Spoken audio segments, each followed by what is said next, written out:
Buenas noches y bienvenidos a Sala de Prensa de Noticias Caracol Ahora. Hoy es el Día Mundial de la Tierra y se celebra justo cuando la humanidad enfrenta uno de los retos más duros de los últimos tiempos, la pandemia del COVID-19. Según los expertos, el COVID-19 pudo originarse en animales silvestres y al llegar a organismos humanos ha causado más de 3 millones de muertos y más de 144 millones de contagios en el planeta. Este hecho nos hace repensar en esa relación del hombre con los animales. Sumemos además el deterioro del medio ambiente, con los mares y ríos cada vez más contaminados, miles de hectáreas de bosques y selvas destruidas a diario, especies de animales y plantas en grave peligro y una sobrepoblación desbordada. Por eso, en fechas como la de hoy, el llamado a la reflexión es muy serio, tanto que en una cumbre climática Estados Unidos se comprometió a reducir las emisiones de CO2 y lo mismo hizo el gobierno chino. Es por eso que hoy queremos dedicar nuestro programa al planeta Tierra para advertir los riesgos para la humanidad si no hacemos algo y para enviar un mensaje de esperanza acompañado de un claro pedido de acción. Hemos invitado para ello a Camilo Prieto, médico cirujano y fundador del movimiento ambientalista colombiano. Doctor Prieto, buenas noches. Gracias por acompañarnos. Bienvenido.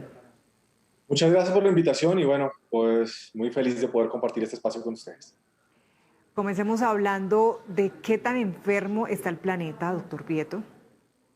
Bueno, si lo ponemos en una analogía, podemos pensar que en este momento el aire que respira el sistema vivo del planeta tiene múltiples complicaciones debido a las emisiones que hemos estado generando desde hace casi 2 siglos, provenientes de la combustión de los fósiles, de las industrias, de nuestro consumo desmedido. Por otro lado, al planeta le han aparecido úlceras por diferentes lugares, particularmente en los bosques tropicales, y esas úlceras que son deforestación están relacionadas con un avance cada vez mayor de la frontera agrícola y también actividades ilícitas como maderables ilegales, minería ilegal, también cultivos ilícitos. Y por otro lado, tiene un problema, y es que gran parte de los organismos vivos, de su biodiversidad, de la expresión fantástica que tiene la vida sobre el planeta, se ha ido perdiendo. Entonces, este es parte del diagnóstico que en este momento está afectando al planeta. Ah, bueno, y un síntoma más, tiene Sí. fiebre. Es importantísimo, tiene fiebre, que está Y relacionado con empecemos, el incremento de la temperatura. claro, entonces vamos a hablar poco a poco de esos factores que han incidido debilitando su salud. Por ejemplo, la tala de bosques no se frena, no se detiene.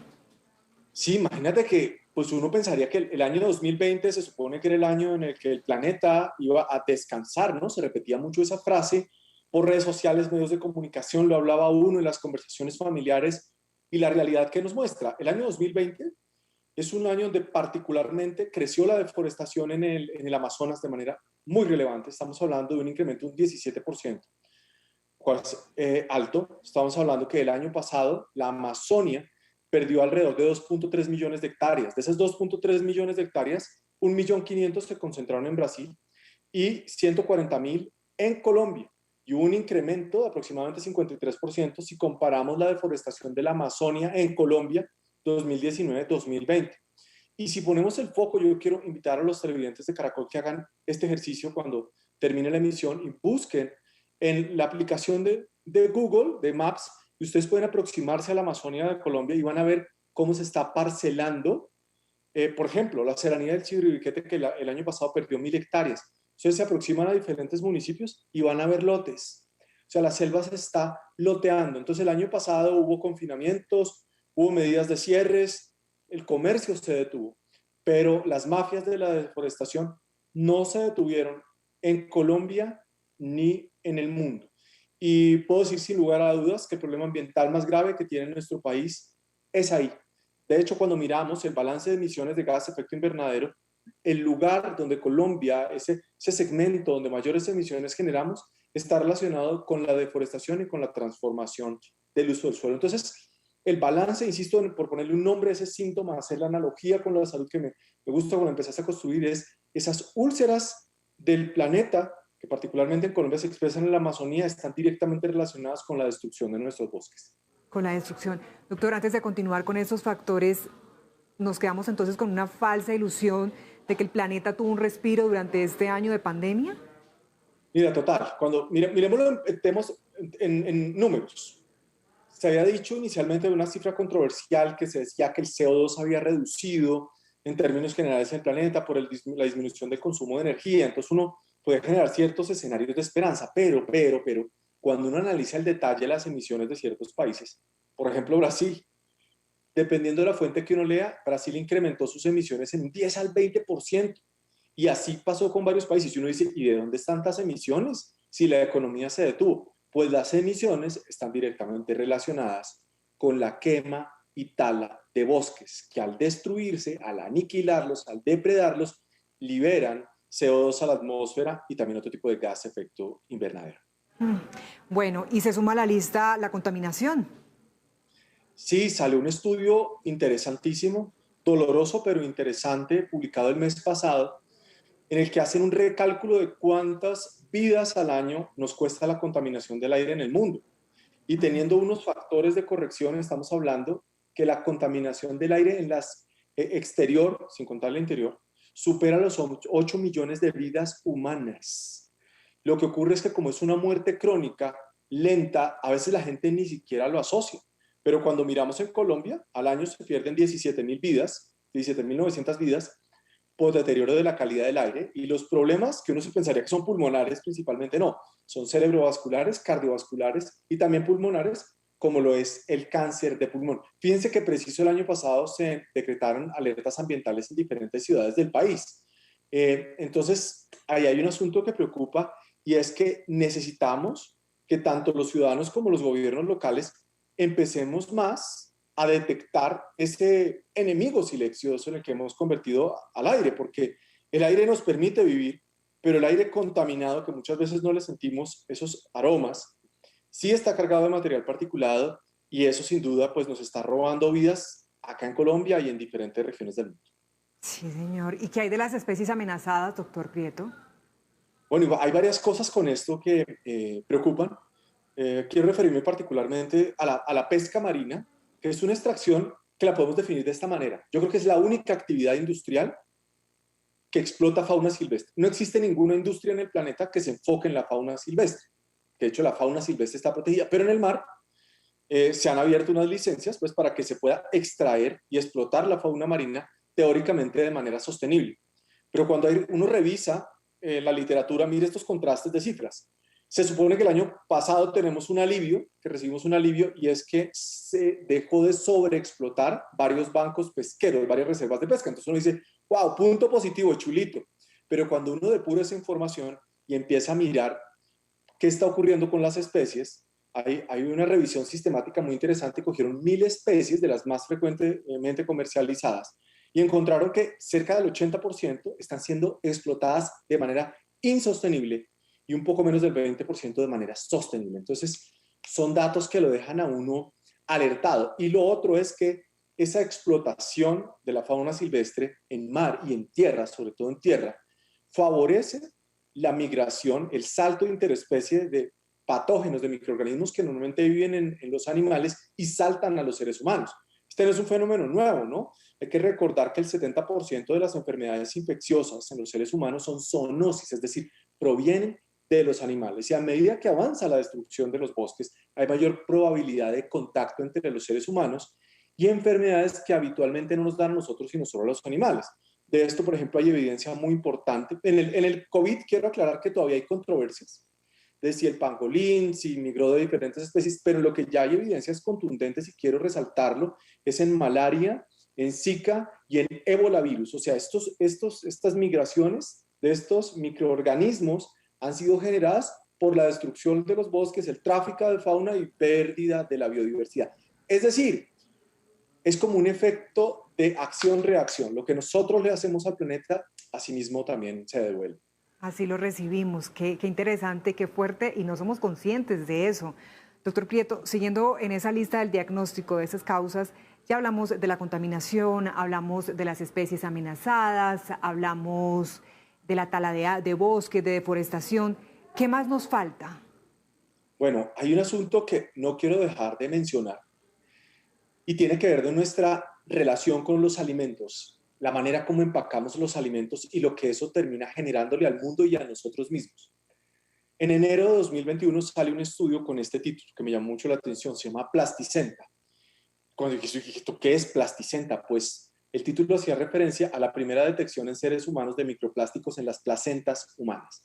Es decir, los seres humanos ya entramos en contacto con polución por plástico, incluso hasta antes de nacer. Entonces, ahí decimos, ¿y eso cómo termina llegando a la placenta?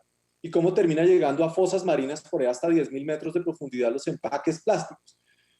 Por tres razones. Por el manejo irresponsable que damos de la disposición de los residuos plásticos, que no reciclamos. Segundo, porque la industria no ha tenido una preocupación responsable y seria frente al tema. Y tercero, porque los tomadores de decisiones no le han parado bolas a esta situación. Entonces, ahí es donde todos tenemos que pensar, bueno, ¿cómo hacemos para tener un sistema de alimentación y un sistema de consumo muchísimo más responsable? Más consciente, ¿no? Doctor, se nos escapaba otro también, nuestro compromiso con el agua y más en un país como el nuestro, ¿no? Con un número importante de páramos. Sí, fíjate que cuando miramos agua, quiero mencionar dos situaciones. Hay un estudio de la Universidad Nacional muy interesante que se puso a ver qué tan contaminada estaba el agua en Colombia y detectaron que alrededor del 50% de las fuentes hídricas están contaminadas. Y cuando uno ve un lugar como el Chocó, que es el lugar del planeta donde más llueve, se presenta la siguiente contradicción, que es fuerte, es una contradicción trágica. El lugar del planeta donde más llueve, hay estrés hídrico porque la gente no tiene acceso efectivo al agua potable, porque tiene que recoger agua lluvia, porque el agua de los ríos que antes tomaba ya no la puede tomar, porque está contaminada por mercurio y metales pesados, producto de la extracción ilegal de minerales. Y por otro lado, a mí también me causa mucha curiosidad cuando ahorita, pues, con legítima preocupación, la gente escribe sobre, oiga, Japón va a arrojar el agua de los residuos nucleares al mar, y entonces uno ve mucha gente compartiendo esto en redes sociales, pero uno no ve que jamás la gente hable de, oiga, Colombia le vierte todos los días unos efluvios absolutamente contaminados de los ríos como el Bogotá y de todos los otros municipios en Colombia, que son más del 50%, que no tienen planta de tratamiento de aguas residuales, al mar. Nadie habla en serio de esto, y insisto, ningún tomador de decisiones está como jugándosela en serio por el asunto de cuidar y proteger el agua. Y le damos en Colombia, fíjate, un manejo muy particular. Mientras nosotros tenemos esta conversación en Bogotá, donde el agua potable la usamos para lavar los carros, lavar los baños, llenar los tanques de los sanitarios y también para beber. En otros lugares de Colombia, como en la Alta Guajira, hablemos de una ranchería de Cuiza, Guajira, la gente tiene que caminar durante horas para recoger agua de un jagüey, un agua que está en muy malas condiciones y que no es apta para la salud. Entonces, en medio de esos contrastes tan dolorosos que exponen la inequidad en medio de la que nosotros vivimos, se hace necesario que nosotros como ciudadanos y que nuestros gobernantes tomen muy en serio lo que está ocurriendo con el agua en nuestro país. Muy válido, muy necesaria esa reflexión que nos hace, porque muchas veces caemos, y digo caemos porque nos tenemos que incluir todos, en esas tendencias mundiales. Nos preocupamos muchas veces por esos problemas de afuera, sin darnos cuenta que tenemos el problema aquí al lado, y también podemos dar ese pequeño paso que haría la diferencia. Y hablando de esa búsqueda de soluciones, doctor Prieto, pues ya escuchábamos hoy a Estados Unidos decir o comprometerse a reducir las emisiones de CO2 para el año 2030. ¿Usted cómo analiza este compromiso? Bueno, yo pienso que hay una diferencia muy grande entre los compromisos que hacen las naciones. Primer factor, o sea, no todos los países pueden asumir los mismos compromisos. Y lo segundo es que uno ve que muchas veces en los anuncios de los gobiernos hay más intención de generar aplausos que lo que realmente esto se traduce en hechos. Voy a ponerles un ejemplo.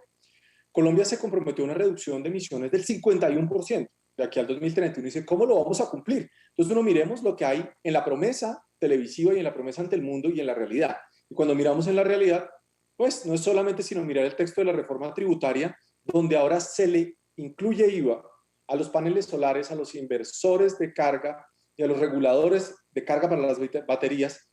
Es decir, lo que acabo de mencionar son elementos esenciales para los sistemas fotovoltaicos, o sea, para los sistemas de producción de energía a partir del sol.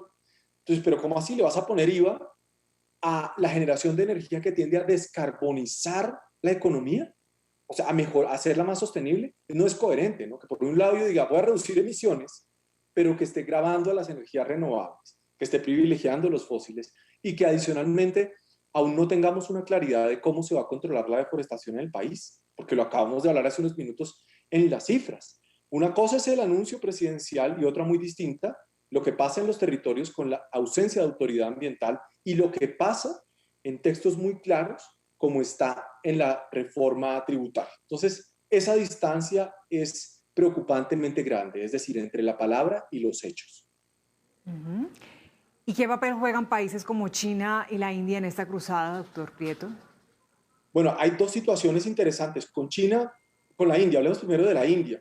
Sí. La India tiene algo sorprendente y es que hasta el año 2015 la India estaba apostándole con toda al carbón, con toda. Y a través del Acuerdo Climático de París se empezó a abrir la puerta para empezar a generar a partir de fotovoltaica, o sea, a partir del sol. Y a medida que ha ido creciendo esta participación, la emisión producida por la generación de electricidad ha ido reduciendo un poco. Allá hay muchas dificultades todavía porque hay emisiones por la combustión, allá utilizan mucho el estiércol de las vacas para la combustión domiciliaria, pero eso, digamos, es un punto a resaltar.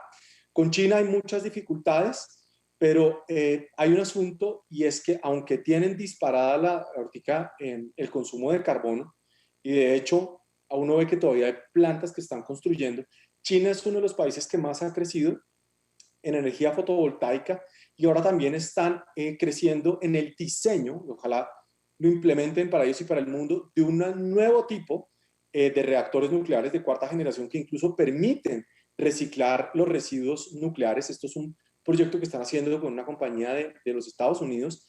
Entonces, por lo menos hay algunos espacios y hay algunos atisbos de esperanza. También hay que recordar que la China es el principal fabricante de paneles solares y su capacidad industrial y la demanda mundial ha permitido que en los últimos 20 años el costo de un panel solar haya reducido un poco más del 90%. Pues esas acciones desde diferentes países también nos pone a pensar si la humanidad está a tiempo de frenar entonces este proceso destructivo, este daño que le estamos causando al planeta. Bueno, yo prefiero no irme por el lado catastrofista, ¿no? Hay quienes dicen que ya no hay nada que hacer, que esto es una causa perdida. Yo estoy convencido que hay mucho por hacer, mucho por recorrer. Y hay algo que le alimenta a uno la esperanza y es que cada vez siente que hay más gente que quiere hacerle contrapeso al daño. Hay una enorme cantidad de gente concentrada en la transformación y de hecho la humanidad desde la revolución industrial ha invertido muchas calorías y ha focalizado su trabajo en transformar el mundo. Pero también ha ido creciendo ese número de ciudadanos que le queremos apostar al cuidado. Y ahí es donde uno siente que esa esperanza se alimenta. Entonces siento que el rol de todas las personas que estamos involucrados en este asunto implica eso, en hacer un contrapeso y tratar de jalar la balanza hacia el otro lado. Evidentemente, cuando uno mira las proyecciones climáticas, las curvas, las trayectorias de concentración representativa, como técnicamente se llaman, para evaluar la temperatura al futuro, para evaluar la pérdida de la biodiversidad, son muy preocupantes, pero esos son escenarios y son modelos matemáticos que tengo esa convicción y es que aún podemos introducir fuerzas que permitan generar un cambio positivo. Es verdad, y también hemos sido testigos de cómo cada vez más personas, organizaciones se están uniendo a hacerle contrapeso a ese daño, como usted nos dice, doctor. Entonces uno diría, las campañas, las estrategias medioambientales están dando resultados. ¿Hay algunas que incluso deberían ser replicadas? Sí, por supuesto, en Colombia hay varias acciones. Hay muchas organizaciones, entre ellas está la nuestra, la Fundación Movimiento Ambientalista Colombiano, pero hay muchas otras haciendo, por ejemplo, jornadas de siembras. Y es interesante, ¿no? Porque para mí eso es un acto de rebeldía. Hoy, en el año 2021, sembrar árboles es un acto de rebeldía. Es decir, yo lo quiero hacer distinto. Esto es una manera de protestar con una propuesta. Y es, vamos a sembrar. Ok, hay una gente en el mundo que está destruyendo los bosques, pues vamos nosotros a sembrar. Y ahí es cuando se da un paso de las redes sociales, de la indignación a la acción. Entonces, esa es una bien interesante. También cada vez más hay mayor presencia en diferentes territorios del país de campañas de pedagogía ambiental, de intercambios con las comunidades. También ha surgido en Colombia un movimiento muy interesante en las diferentes comunidades con diferentes miradas de cuidar y proteger su patrimonio natural, su paisaje natural. Mira, por ejemplo, lo que pasa en el eje cafetero, que el paisaje cafetero, la gente diga, no, aquí no me haga otro tipo de actividad comercial, yo quiero proteger el paisaje que llevamos siglos viviendo y la biodiversidad que tenemos en este lugar. Entonces, ahí cuando uno ve esas acciones, que obviamente sí, son insuficientes, son imperfectas, se quedan cortas, pero es ahí la ciudadanía, una nueva ciudadanía empujando. Claro, quienes administran el poder, quienes pueden tomar las decisiones, pues necesitamos que de manera premiante se conecten en este momento con lo que está sintiendo y con lo que anhela la ciudadanía. Pero entonces en Colombia, sí, entonces en Colombia podríamos decir que esas iniciativas cada vez están tomando más fuerza, les está yendo muy bien, la respuesta es positiva. Sin duda, o sea, yo creo que todo esto vale la pena. No más es fijarse en el tamaño de las redes sociales de las organizaciones ambientales. No más ahí les doy un termómetro, porque uno dice, qué interesante que en este momento las organizaciones ambientales, lo pongo entre comillas, sean cierta influencia dentro de las redes sociales. Eso habla muy bien. Y seguramente, para las próximas elecciones del 2022, los temas ambientales van a ser medulares en las narrativas de los candidatos al Congreso y a la presidencia. Ojalá que no se queden solo en eso, en narrativas, sino en hechos cumplidos que tanto necesita nuestro país. Bueno, doctor Prieto, a lo largo de esta conversación venimos hablando como de ese panorama doloroso, digámoslo así, ese diagnóstico de dolor, pero seguramente sí hay cosas positivas que resaltar. ¿Usted cuáles cree que sean? Uy, varias. A mí, por ejemplo, me encanta ver la cantidad de emprendimientos que hay en Colombia, emprendimientos digitales, muchos de ellos a través de redes sociales. Por ejemplo, venta de productos ecológicos, ¿ah? De alimentos que tengan cadenas de producción sostenible, de alimentos y elementos para el hogar que sean responsables con el ambiente. Esto, por ejemplo, es fascinante. Emprendimientos de economía colaborativa que buscan disminuir emisiones en el transporte, en la producción de diferente tipo de bienes. Entonces, cuando uno ve esto, dice, interesante que se ha encontrado un espacio para la economía en la cual la sostenibilidad sí puede generar rendimientos financieros, porque lo que se ha creído erróneamente desde hace un par de décadas es que todo lo que sea sostenible es inaccesible, es costosísimo, eso es solo artículos de lujo. No, como cada vez hay más personas haciendo cosas, por ejemplo, me ha parecido maravilloso esto. Veo uno, por ejemplo, joyerías, ¿no? En redes sociales que promueven la venta de sus joyas con sellos de sostenibilidad. Por ejemplo, dicen, mire, este metal es de una extracción responsable, esto es de un grupo de mineros artesanales. Lo mismo, el que vende sus productos del campo, esto se lo compro directamente a los agricultores. Entonces, eso es muy bonito. Mira, por ejemplo, lo que pasó con los paperos, ¿no? Cuando estaban en crisis los cultivadores de papa y trajeron sus bultos a Bogotá y a diferentes ciudades. Seguramente hace años eso no hubiera sido como muy bien visto. Y fue hermosísimo ver a ciudadanos de diferentes banderas políticas. Eso se volvió indiferente. Lo importante era apoyar a la gente del campo. Entonces, ahí es cuando esas acciones lo recargan en una batería y dicen, oiga, hay tanto por hacer y también gente haciendo cosas tan positivas, pues completamente vale la pena seguir insistiendo y seguir persistiendo en esta causa, que no es fácil, pero que sin duda vale la pena.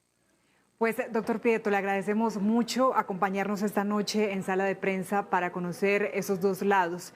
El del dolor que le estamos causando, el daño que le estamos haciendo al planeta, pero también de esas acciones positivas, de esas buenas ideas, de esos grandes proyectos, de movimientos ambientalistas como el que usted dirige para decir no todo está perdido, todavía podemos hacer algo, por supuesto, y para contagiarnos, porque seguramente de pequeña en pequeña acción vamos a lograr algo muy grande y qué bueno que ya se está viendo de alguna manera reflejado. Le agradecemos nuevamente su tiempo, doctor Camilo Prieto. Gracias a ustedes por la invitación y recuerden, hasta el momento nos hemos enfocado mucho en transformar. Ahora la meta es dedicarnos a cuidar. Gracias. Sí, señor, que así sea. Bueno, y de esta manera hacemos una pausa, pero al regreso volverá con nosotros Ricardo Espina para contarnos qué tiene hoy en su radar. Ya regresamos.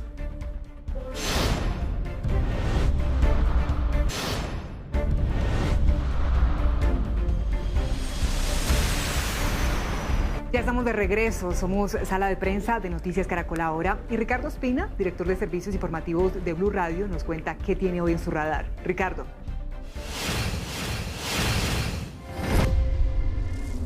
Hola, buenas noches. Hoy entra en el radar aquí en Sala de Prensa en Noticias Caracol Ahora una nueva polémica que genera el gobierno nacional en torno al acuerdo de paz con la antigua guerrilla de las FARC.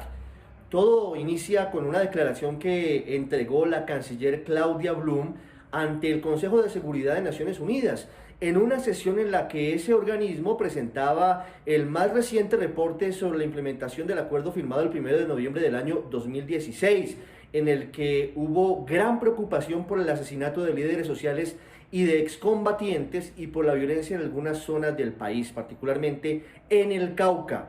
En esa sesión, en la que entre otras cosas el Reino Unido pidió la prórroga durante un año de la misión de verificación de la ONU en nuestro país, la canciller Blum prácticamente dijo que una de las cosas que debería considerarse como un incumplimiento por parte de los que hoy son exguerrilleros de las FARC, que forman parte del Partido de los Comunes y que entregaron las armas, son las disidencias. La canciller sugirió que la situación que hoy tienen, entre otros, Iván Márquez, Jesús Santrich, alias El Paisa, alias Romaña y Gentil Duarte, entre otros, desde la ilegalidad, es responsabilidad de los actuales jefes del partido, Rodrigo Londoño Timochenko, Carlos Antonio Lozada, Pablo Catatumbo y otros, que decidieron dar un paso hacia la legalidad y que hoy están respondiendo ante la JEP. Esta declaración generó una tormenta no solamente en Colombia, sino también en los países garantes del acuerdo. El ex jefe negociador Humberto de la Calle dijo que el gobierno debía rectificar porque esto era prácticamente poner una lápida en el cuello de cada uno de los casi 13.000 excombatientes que firmaron el acuerdo y que están apostándole a la paz. En el mismo sentido se pronunció Carlos Antonio Lozada, senador de esa antigua guerrilla, y Rodrigo Londoño, el máximo jefe del Partido de la Rosa, el Partido Comunes, que antes era guerrilla de las FARC y Partido de las FARC. Le pidió al presidente Iván Duque, a través de una carta, que le cuente al país y al mundo si el gobierno y la Casa de Nariño suscriben la declaración de la canciller, pues según ellos es supremamente grave que hoy se vincule a quienes están en la legalidad con quienes volvieron al camino de las armas. El alto consejero Emilio José Archila tuvo que salir a intentar aclarar el panorama y bajarle la espuma a la tormenta, al decir que definitivamente no se puede vincular a quienes están en la legalidad con lo que hacen las disidencias, tratando de zanjar y de cerrar la controversia que ya está generando incluso reacciones desde la comunidad internacional. Gracias, Ricardo. De esta manera terminamos por esta noche Sala de Prensa. Ya viene Signo Pesos. A ustedes gracias por acompañarnos y conectarse con nosotros. Que descansen.